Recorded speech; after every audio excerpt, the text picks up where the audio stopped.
Me llamo Sofía. Tenía 17 años cuando pasé por lo que estoy por contarles. Era el verano después de la prepa, y yo vivía con mi mamá en un barrio tranquilo de Tequila, Jalisco. Como muchas chavas de mi edad, buscaba ganar algo de dinero antes de entrar a la uni, así que me ofrecí como niñera. No había muchas opciones en el pueblo. La mayoría de las familias se conocían entre ellas y no necesitaban ayuda externa. Pero una tarde, mientras compraba en la tienda El Gallo, la señora Lupita, que es la vecina de toda la vida, me dijo que un señor nuevo en el pueblo buscaba a alguien de confianza para cuidar a su hijo pequeño. Es un señor muy serio, pero decente, me dijo mientras me daba el cambio. Policía retirado, creo. Vino de Guadalajara hace poco. Vive solito con su niño.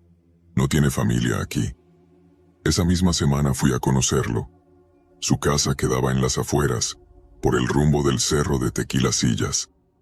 No era una casa vieja ni de esas rancherías polvorientas, sino una construcción moderna, de 2 pisos, con un porche de tejas y una reja negra al frente.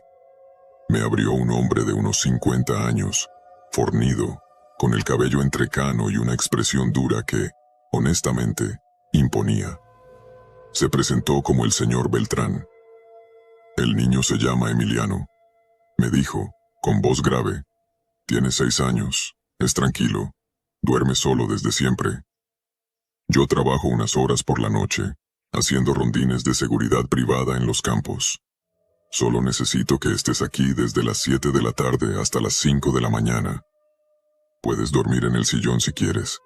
Hay comida, no es mucho trabajo. Acepté. Pagaría bien, más de lo que esperaba. Me dio confianza que fuera policía retirado. Pensé que sería un lugar seguro. Qué equivocada estaba.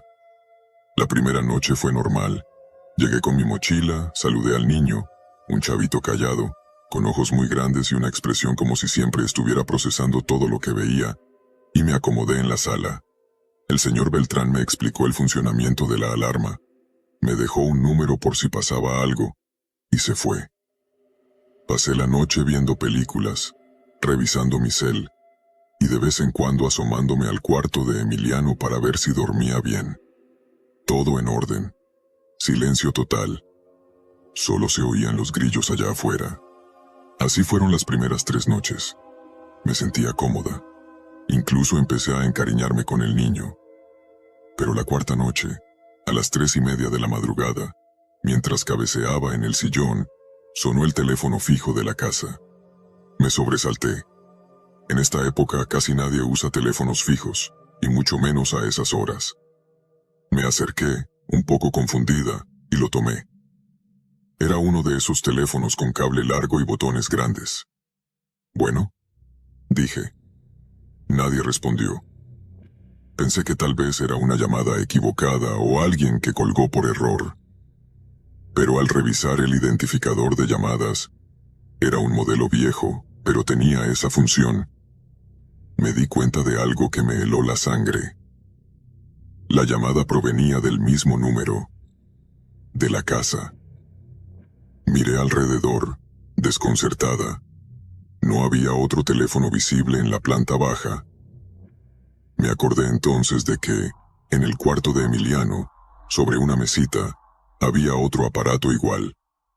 Lo había visto la primera noche. Fui de inmediato al cuarto. El niño dormía profundamente. El teléfono, sobre la mesita, estaba en su base. Ningún sonido. Ninguna señal de que se hubiera usado. Volví a la sala, confundida. Me senté y traté de distraerme viendo la televisión, pero no podía dejar de mirar el teléfono. Algo no cuadraba. Al día siguiente, se lo mencioné al señor Beltrán de manera casual. No quería parecer paranoica. ¿Sabía que anoche sonó el teléfono de la casa? Como a las 3:30. Él frunció el ceño. ¿Quién era? No contestaron. Pero revisé el identificador y decía que era una llamada interna, como si viniera de aquí. El señor Beltrán me miró con atención. Su expresión se endureció más. Tal vez un fallo del sistema. Esa línea la usaban antes para conectar interfonos, pero yo la desactivé. No debería funcionar así. No te preocupes, Sofía. Si vuelve a pasar, ignóralo. Esa noche volví, un poco nerviosa. Todo iba bien hasta las 2:47 a.m. Exactamente. Lo recuerdo porque miré el reloj al escuchar el timbre del teléfono. Otra vez el mismo número. Otra vez el mismo tono largo y estridente que rompía el silencio. No contesté. Me acerqué al cuarto de Emiliano. Estaba dormido. Pero esta vez el teléfono de su cuarto no estaba en la base. No lo vi. Revisé bajo la cama, en el ropero, hasta detrás de la cortina. Nada. Volví a la sala, ahora con un nudo en el estómago. La llamada cesó sola. A la mañana siguiente, antes de irme, le pregunté al niño mientras desayunaba. Oye, Emiliano, ¿tú usaste el teléfono anoche? Él negó con la cabeza, masticando su pan tostado. ¿Seguro? Insistí. Se quedó pensando un momento y luego dijo: Yo no, pero anoche vi a un señor en mi cuarto. Me detuve en seco. ¿Qué? ¿Qué dijiste? Él bajó la mirada, como si supiera que no debía decir eso. No debía hablar. Eso dijo él. Intenté no perder la calma. Esa tarde hablé con mi mamá. Le conté todo. Me dijo que no regresara, que algo raro pasaba. Pero yo necesitaba ese trabajo, así que volví. No por dinero, sino por una necesidad que ni yo entendía. Algo me hacía sentir que debía proteger a ese niño. Esa noche llegué más temprano. Revisé toda la casa. Miré debajo de las camas, abrí closets, incluso subí a la azotea. Nada. Todo estaba normal. Hasta las 3:16 a.m., cuando sonó el teléfono de nuevo. Esta vez, decidí contestar. Bueno, silencio. Pero no era un silencio vacío. Se oía algo. Respiración. Lenta. Fuerte. ¿Quién es? Pregunté, tratando de sonar firme. Más respiración. Y luego, una voz. Él no te está diciendo todo. Se cortó. Me quedé paralizada. Esa voz no era de un niño. Era de un hombre. Pero no del señor Beltrán. Sonaba más joven, rasposa, como si le costara hablar. Tomé el teléfono y lo desconecté. La noche siguiente, cuando llegó el señor Beltrán, decidí enfrentarlo. Le dije que alguien estaba jugando con los teléfonos, que alguien había entrado a la casa, que Emiliano hablaba de un hombre en su cuarto. Él se quedó en silencio. Luego, con voz baja me dijo: No vuelvas a contestar si suena. No lo provoques. Eso me puso peor. ¿Quién es? ¿Qué está pasando? Él no respondió. Me miró fijamente. Luego dijo: La casa tenía dueño antes. Un compañero mío. También era policía. Vivía aquí con su hijo. Hubo un problema. Lo suspendieron por cosas feas. No quiero entrar en detalles. Un día, desapareció. Nadie lo encontró. Solo quedó el niño, solo. Se lo llevaron a un albergue. La casa quedó vacía por años. Cuando me jubilé, me ofrecieron comprarla barata. Lo miré, incrédula. ¿Y usted adoptó al niño? Lo conocía. No podía dejarlo en ese lugar. Él no recuerda mucho, pero a veces habla dormido. A veces camina por la casa. A veces las cosas que ve no están aquí. Ya no supe qué decir. Esa fue la última noche que fui, porque a las 3 a.m., cuando me levanté al baño, vi la puerta del cuarto del niño entreabierta. Dentro, Emiliano estaba sentado en la cama, con el teléfono fijo entre las manos, hablando. Pero el cable estaba desconectado. Me acerqué despacio. Cuando me vio, colgó el auricular y sonrió. Dice que ya viene por ti. Me fui esa misma madrugada, sin decir nada. No cobré la última semana. Bloqueé el número del señor Beltrán. Cambié de número. Nunca más volví por esa zona. A veces, por las noches, cuando escucho sonar un teléfono fijo en algún programa de televisión, todavía me estremece. No sé qué era, pero no era un fantasma, era algo real. Alguien que conocía la casa, el número, los secretos. Alguien que todavía estaba esperando a que alguien contestara. Pasaron casi 2 meses desde aquella noche. Me juré no volver a trabajar como niñera. Había algo en esa casa, en ese niño, en el silencio de las madrugadas, que me había dejado marcada. Me volví más callada, más reservada. Dejé de ir a ciertos rumbos del pueblo. Evitaba los caminos que daban hacia Tequilasillas. Cada vez que alguien hablaba del señor Beltrán en la calle, desviaba la conversación. Pero la verdad es que nunca logré dejarlo atrás del todo. Lo que pasó después, no lo busqué. Me encontró. Un viernes por la tarde, mi mamá me pidió que la acompañara al mercado municipal. Fuimos al de la plaza principal, el de siempre, donde están los puestos de carnitas, pan dulce y frutas con chile. Íbamos saliendo del local de Doña Mary cuando vi a Emiliano, parado junto a una mujer que no conocía. Iban tomados de la mano, pero él me miraba fijo, como si me hubiera estado esperando. ¿Lo conoces?, preguntó mi mamá al notar que me quedé viendo. Asentí sin decir más. Pasé el resto del día inquieta. Esa noche no dormí bien. Me levanté varias veces a revisar que la puerta estuviera cerrada, que no sonara ningún teléfono, aunque en mi casa ya no teníamos línea fija. Me dije que era solo una coincidencia. Pero al día siguiente, al salir de la papelería, vi a esa misma mujer otra vez. Estaba en la banqueta de enfrente, mirando hacia mí. Sin Emiliano esta vez. Tuve un impulso tonto y me acerqué. Le pregunté si era la mamá de Emiliano. Me dijo que no, que trabajaba con el DIF, que estaba encargada de su expediente desde hace años, que el señor Beltrán ya no vivía con el niño. ¿Cómo que no vive con él? Lo devolvió. Dijo sin más. Dijo que el niño tenía comportamientos raros. Lo dejó bajo custodia provisional. Lo estamos evaluando. Pero Emiliano se ha negado a hablar desde entonces. Solo escribe cosas en papeles sueltos. Me quedé en silencio. ¿Tú lo cuidaste alguna vez?, me preguntó la mujer, notando mi expresión. Le conté lo básico. Omití muchas cosas. Pero ella fue directa. ¿Te llamaron por teléfono desde su cuarto? Me quedé helada. Le pregunté cómo sabía eso. «Porque no eres la única», respondió.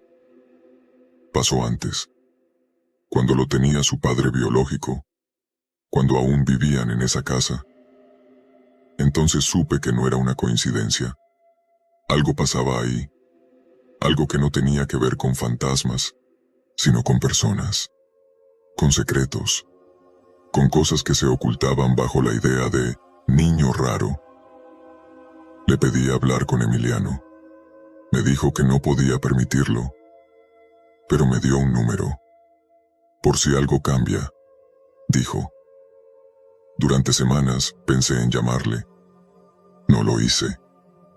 Hasta que, una madrugada de octubre, a eso de las 3:10 a.m., recibí una llamada a mi celular. Número privado. Contesté. Nadie habló al principio.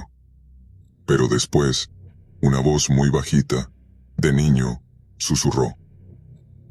«Sofía, no le digas que sabes». Me costó respirar. «Emiliano, ¿dónde estás?» Silencio. Luego, un clic. La llamada se cortó. Al día siguiente, llamé a la trabajadora del DIF. Me dijo que Emiliano estaba con ellos, pero que no tenía permitido usar teléfonos, que no había forma de que hiciera llamadas, que tal vez me confundía. Insistí. Me citó en las oficinas del DIF. en un edificio del centro, cerca de la iglesia. Me mostró los dibujos de Emiliano. En casi todos aparecía una casa con 2 pisos, líneas de teléfono y una figura masculina sin rostro, con una línea roja que le cruzaba la garganta. En algunos dibujos, esa figura estaba dentro de un closet, en otros, parado en la esquina de un cuarto. Pero había uno que me puso la piel de gallina. Era un dibujo simple, hecho con crayones. Estaba la sala de la casa, el teléfono fijo y una silueta sentada en el sillón. Yo, en el margen, con letras temblorosas, Emiliano había escrito. Ella sí me escuchó. No supe qué pensar. Después de eso, intenté olvidarme del asunto. Empecé la universidad en Guadalajara. Me concentré en mis clases, en hacer nuevos amigos, en no volver a hablar de ese verano. Pensé que todo había quedado atrás. Hasta que una tarde, casi un año después, recibí una llamada de un número que no reconocía. Era la trabajadora social. Sofía, disculpa que te moleste. Pasó algo. Emiliano había desaparecido. Me dijo que una noche se escapó del centro donde lo tenían, que nadie lo había visto salir, pero que una cámara de seguridad lo había captado cruzando la calle. Descalzo, con una mochila pequeña, caminando hacia el norte. No sabían cómo, pero en su cama encontraron una hoja de cuaderno. En ella, con letra infantil, decía: él no me deja decir todo, pero tú sabes lo que pasó. Búscame donde empezó. No dormí esa noche. Días después, supe que el señor Beltrán también había desaparecido. Su casa estaba vacía. Todo adentro intacto, como si se hubiera ido en medio de la cena. En la cocina, había 2 platos servidos. Y en la sala, el teléfono fijo descolgado, colgando del cable como si alguien lo hubiera soltado con violencia. No volví a Tequilasillas. No pienso hacerlo. A veces sueño que regreso, que el teléfono suena, que Emiliano está en la puerta, con esa mirada tranquila que me persigue desde entonces. Lo que pasó en esa casa no es cosa de fantasmas. Es algo peor. Es algo que alguien quiso enterrar pero que sigue llamando. Yo ya no contesto números desconocidos. ¿Y tú? Si un día te suena el teléfono a las 3 de la mañana, no contestes. Podrías descubrir algo que no estás lista para saber. Me llamo Daniela Espinosa. Tengo 27 años. Soy estudiante de psicología en la UNAM y, como muchas otras chicas de mi edad, me gano un dinero extra cuidando niños. Llevo haciéndolo desde que estaba en la prepa. Nunca me pasó nada fuera de lo común.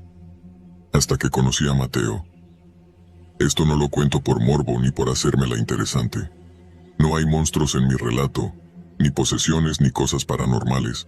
Al contrario, justo por eso es que no puedo dejar de pensar en lo que vi. Porque era real. Porque si me distraigo, todavía me acuerdo del trazo tembloroso de ese lápiz y los ojos mal dibujados que parecían estar mirándome desde una hoja cuadriculada.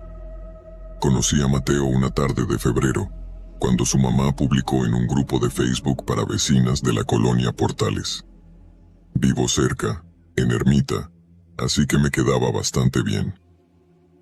Me citó en su departamento, en un edificio viejo de la calle Rumania, entre Víctor Hugo y la calzada de Tlalpan.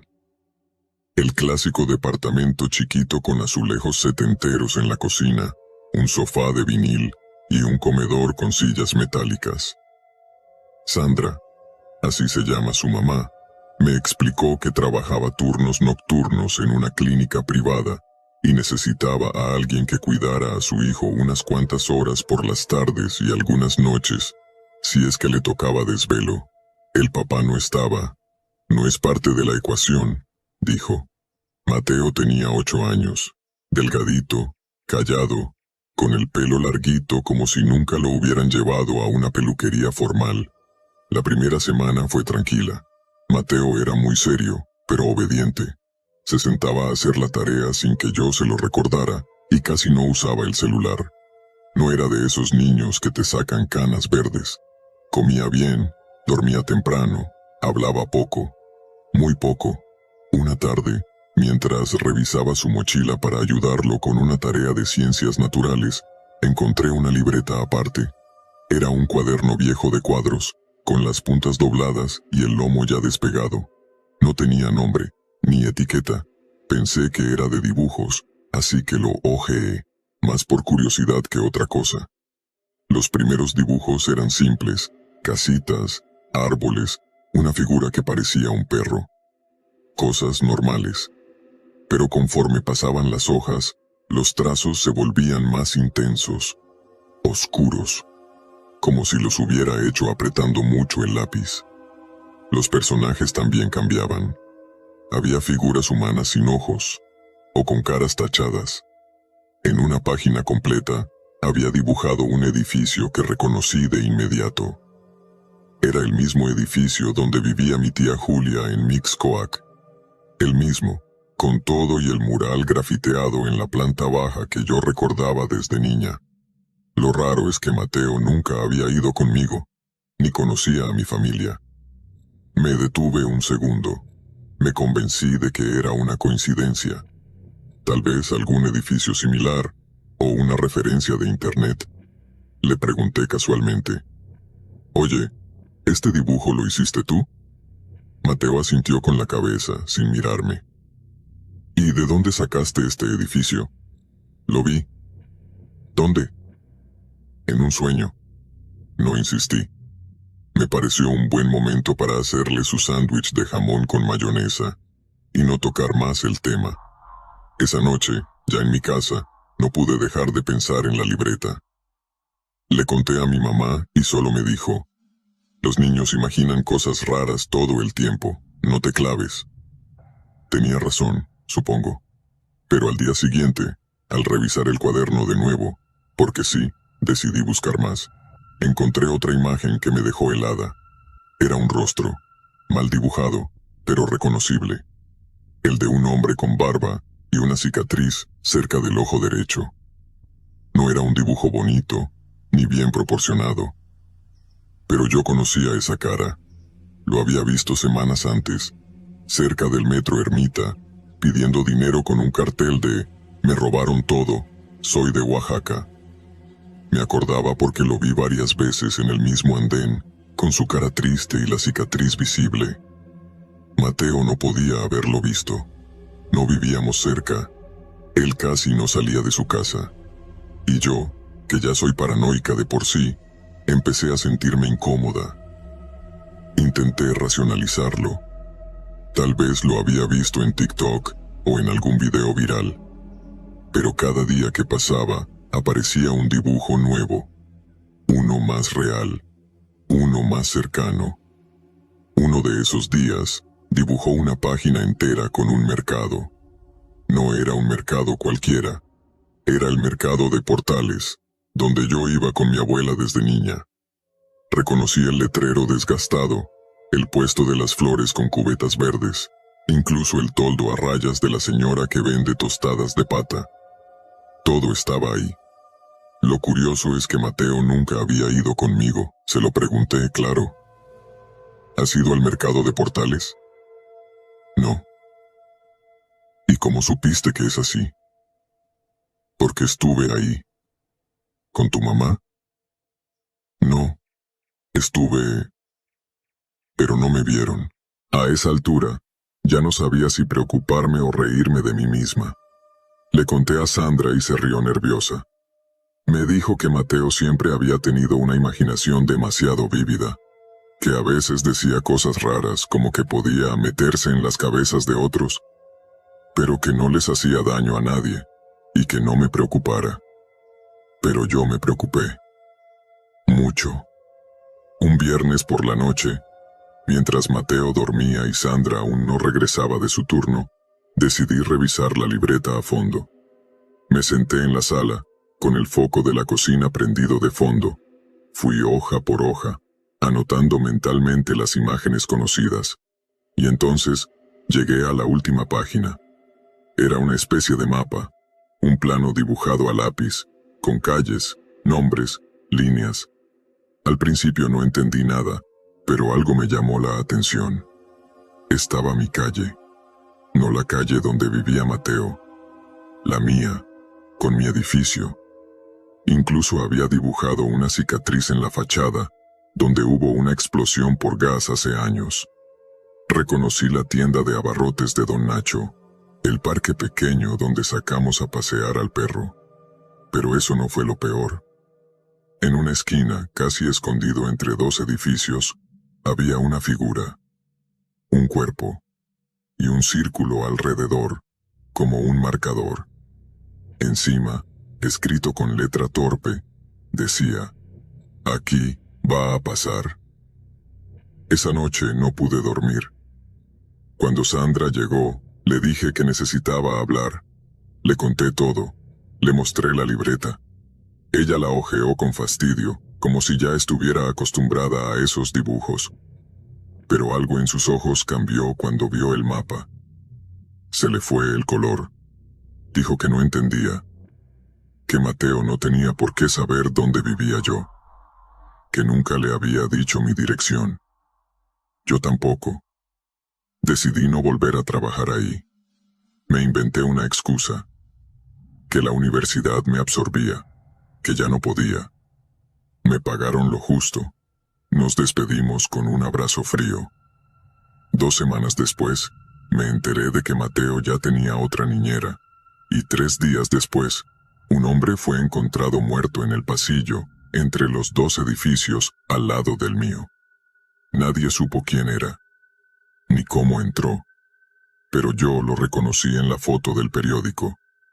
Era el tipo con la cicatriz cerca del ojo, el mismo del dibujo. Desde entonces, he visto otras cosas, personas en la calle que se parecen a dibujos viejos, lugares que Mateo ilustró mucho antes de que yo los conociera, y no sé si él los soñaba, o si los estaba viendo a través de alguien más. Lo que sé es que a veces, los niños no inventan. A veces solo escriben lo que ya vieron, y no siempre es algo que nosotros quisiéramos ver. Me llamo Karina Juárez. Tengo 30 años y, aunque estudié pedagogía, terminé dedicándome a otra cosa. Desde hace 4 años soy auxiliar administrativa en una pequeña empresa que distribuye productos de limpieza.